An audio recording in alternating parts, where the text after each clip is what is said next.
warahmatullahi wabarakatuh. Assalamualaikum.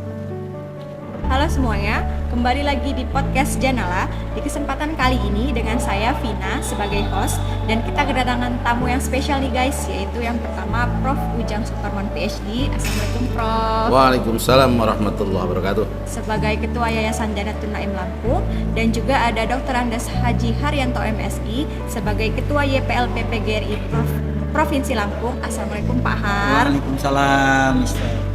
Selamat sore Prof dan Pak Har, bagaimana kabarnya? Alhamdulillah baik. Sehat walafiat. Oke.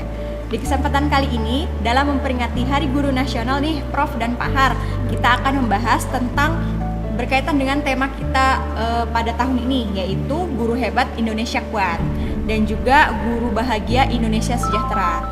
Nah, langsung saja nih kita bahas ke pertanyaan pertama ya Prof dan Baik. Pak Har. Baik. Pertanyaan pertama, boleh untuk Prof. Ujang dan juga Pak Har, mohon untuk bisa dijelaskan maksud dan tujuan dari tema Guru Hebat Indonesia Kuat dan juga Guru Bahagia Indonesia Sejahtera. Oke, baik dari Silakan, Prof. Ujang. Baik. Terima kasih. Assalamualaikum warahmatullahi wabarakatuh. Waalaikumsalam warahmatullahi wabarakatuh. Para pemirsa, tema peringatan Hari Guru Nasional sekarang ini sangat istimewa, yaitu Guru Hebat Indonesia Kuat. Maka dalam hal ini kami atas nama pimpinan Yayasan Janatun Naim Lampung memandang bahwa kehebatan guru itu terletak pada nilai dan ketinggian spiritualnya. Artinya semakin tinggi spiritual seseorang guru, baik dalam mengajarnya maupun dalam berinteraksi dengan para siswa, berinteraksi dengan stakeholders, itu lebih menekankan kepada nilai kualitas spiritualnya. Sehingga untuk meningkatkan guru hebat Indonesia kuat, Yayasan Janatun Naim Lampung sekarang sudah bersiap-siap untuk meningkatkan kualitas spiritual di SMP SMA Janik, yakni walaupun kami sudah melaksanakan misalnya pendidikan agama, jadi SMP dan SMA Janik itu kalau siang hari, pagi hari sampai siang hari, bahkan sampai sore hari itu belajar umum. Maka supaya mereka menjadi hebat, baik itu siswanya terutama gurunya juga, maka kita mengadakan pendidikan khusus keagamaan, yaitu di asrama. Jadi di SMP dan SMA Janik itu ada dua versi dalam arti di sekolah dan asrama. Kalau di sekolah mereka itu belajar umum, fisika, kimia, matematik, bahasa Indonesia, bahasa dan sebagainya, itu tujuannya untuk meningkatkan sainsnya. Tetapi di asrama mereka belajar keagamaan, ada fikih, hadis, Al-Quran, bahkan Al-Quran juga ada tahasus untuk belajar Al-Quran 30 juz. Itu dalam rangka meningkatkan guru hebat dan Indonesia kuat. Nah, di masa yang akan datang, sudah dimulai dari sekarang, bahwa dalam rangka meningkatkan atau merealisasikan guru kuat Indonesia hebat, itu program asrama akan lebih diformalkan menjadi Madrasah Diniyah Takmiliyah atau disingkat menjadi MDT, di mana dalam Madrasah Diniyah Takmiliyah ini program-program yang ada di asrama, baik asrama putra maupun asrama putri, itu mereka lebih diformalkan. Sehingga karena formalnya mereka itu bukan hanya sekedar belajar, tapi mereka secara formal dapat mendapatkan ijazah yang akan diberikan oleh Kemenag, Kementerian Agama, itu ya. Nah, kemudian di Madrasah Diniyah Takmiliyah itu akan diberikan berbagai pelajaran-pelajaran yang berkaitan dengan dasar-dasar keagamaan, misalnya fikih, tafsir, tauhid, kemudian akhlak. Nah, sehingga mereka akan lebih mumpuni dalam hal keagamaan. Dengan cara demikian, insya Allah mulai gurunya, kualifikasi gurunya, kualitas gurunya, profesionalisme dan kompetensi gurunya akan meningkat, lebih meningkat dalam hal spiritualisme. Diharapkan nanti kalau kualitas gurunya bagus, maka para siswanya juga insya Allah bagus juga. Nah, sehingga diharapkan nantinya Indonesia semakin kuat begitu. Terima kasih. Terima kasih banyak Prof. Ujang atas jawabannya yang sangat luar biasa. Oke, itu adalah dari sisi spiritualnya tuh guys. Nah, Selanjutnya kita akan dengar dari sisi umum atau dari sisi luasnya ya, dan akan disampaikan oleh Pak Haji Haryanto MSI. Silahkan Pak Har. Ya, baik, terima kasih. Assalamualaikum warahmatullahi wabarakatuh. Waalaikumsalam. Ya, hari ini warahmatullahi 25 November ya, Ya, 2024, yaitu Hari Guru Nasional yang ke-30 dan HUT PGRI yang ke-79. Ini ada hubungannya antara PGRI dan Hari Guru Nasional. Temanya luar biasa, tadi udah dibahas juga oleh Prof. Ujang, yaitu Guru Hebat Indonesia Kuat, ya kan? Guru Bahagia Indonesia Sejahtera. Nah, antum menanyakan apa kaitannya atau mohon dijelaskan terkait dengan Guru Hebat Indonesia Kuat. Guru hebat itu udah jelas, guru yang profesional ya. Guru yang menjalankan tugasnya secara profesional, itulah guru yang hebat.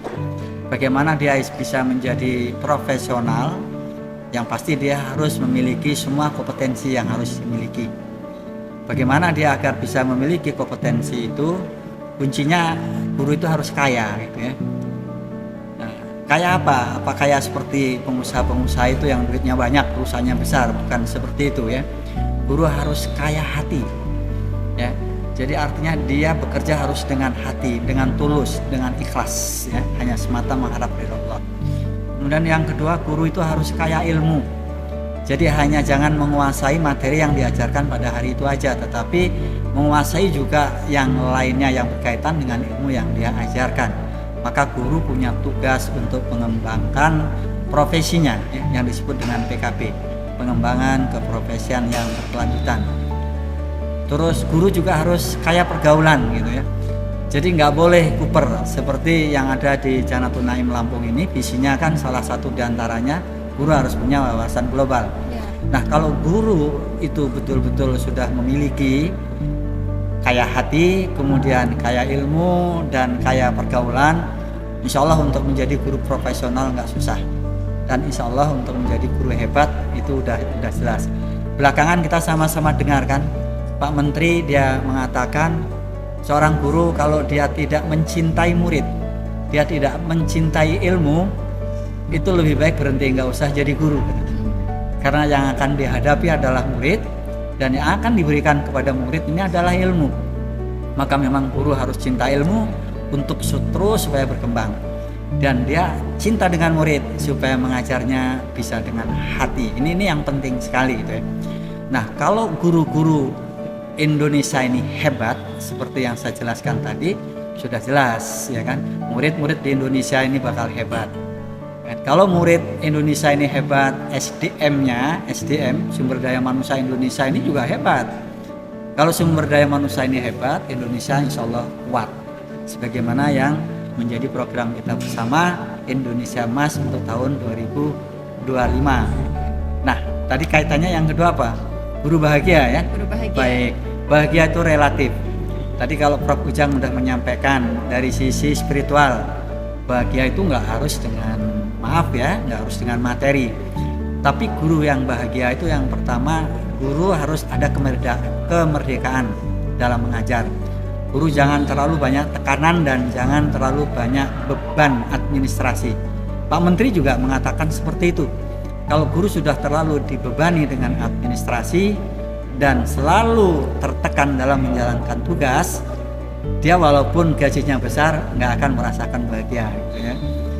Tapi kalau dia misalnya diberi kemerdekaan, sering diberi reward, kalau misalnya ada kesalahan, guru ini kan punya DKGI itu di PGRI, Dewan Kehormatan Guru. Jadi kalau guru salah, itu mestinya dilaporkannya jangan ke polisi, tapi dilaporkan ke DKGI. Nah, kalau kondisi yang seperti sekarang, guru salah sedikit, ngomong keras sedikit ke murid, sudah dibilang bully. Kemudian dilapornya kemana? Ke polisi. Di mana kebahagiaannya? Kan nggak ada. Laporkan ke organisasi guru PGRI.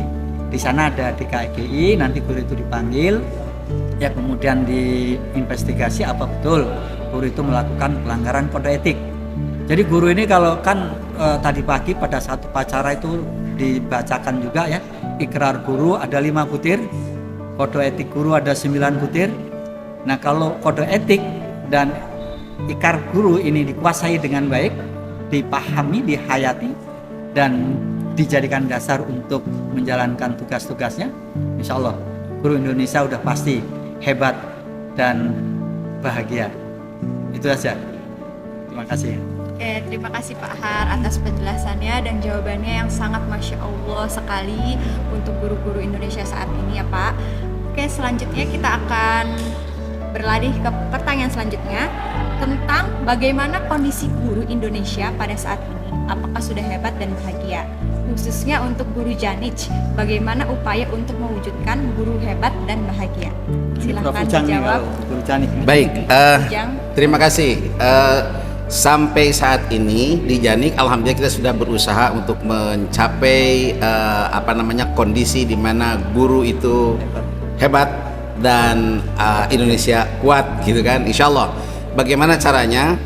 Kami untuk di Janij itu semua guru-guru itu diberikan pembimbingan, khususnya dalam spiritualisme ya. Karena kebahagiaan seperti Pak Har tadi katakan, kebahagiaan itu bukan terletak pada materi Ya. tetapi lebih terletak kepada keimanan ya. Jadi kalau tingkat keimanannya kuat, tingkat keyakinannya kuat, akidahnya bagus, maka insya Allah dia bahagia di situ letaknya. Walaupun materi banyak, tapi kalau tingkat keimanannya kurang, itu pasti orang akan kecewa.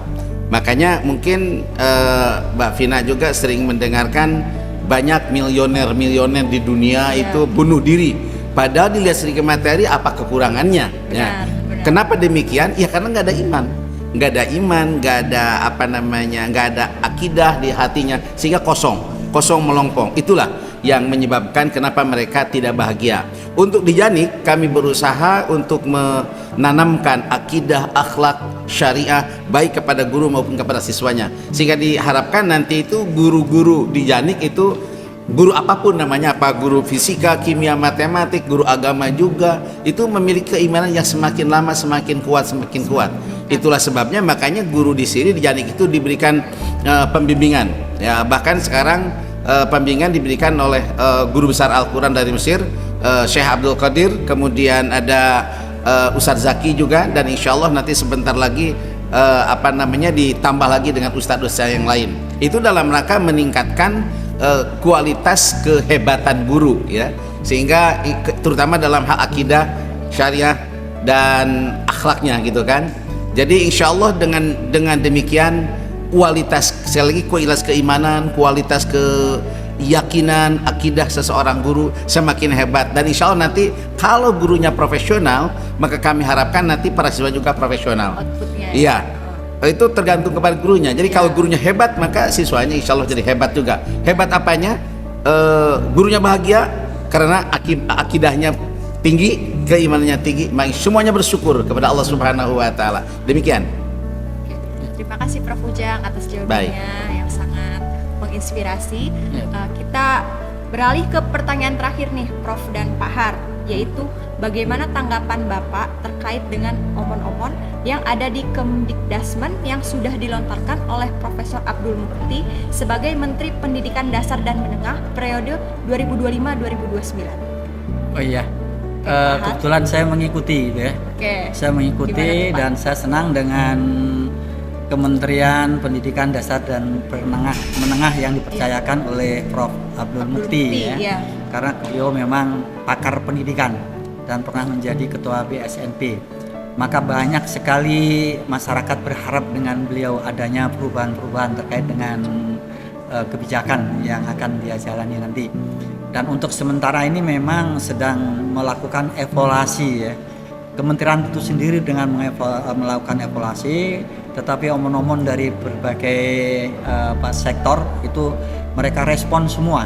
Dari berbagai elemen organisasi itu mereka respon semua, mereka tampung gitu ya, sehingga insya Allah nanti apa yang menjadi kebijakan menteri ini betul-betul bisa mewakili atau representatif dengan harapan para pendidik yang ada di Indonesia ini. Yang pertama terkait dengan masalah kurikulum. Ini sudah menjadi kebiasaan ya, ganti seolah-olah kesannya ganti menteri, ganti kurikulum. Padahal yang betul sebenarnya bukan ganti menteri, ganti kurikulum. Kurikulum itu hampir tidak ada perubahan yang total gitu ya. Mulai dari kurikulum 68 yang saya tahu ya, 75, 84, 94 sampai dengan sekarang ini. Itu yang ada memang sebenarnya hanya perubahan aja, bukan pergantian. Jadi kurikulum itu selalu disempurnakan. Kalau yang periode yang lalu Pak Nadiem Makarim ya, dia mencanangkan dengan adanya kurikulum merdeka, itu sebenarnya konsepnya bagus ya, tapi prakteknya di lapangan itu yang menyimpang dan jauh dari yang diharapkan, sehingga banyak sekali kekecewaan dari masyarakat, sehingga masyarakat menginginkan supaya terjadi adanya perubahan kurikulum seperti itu. Dan kelihatannya itu nanti kurikulum itu akan kembali kepada konsep dasarnya kurikulum.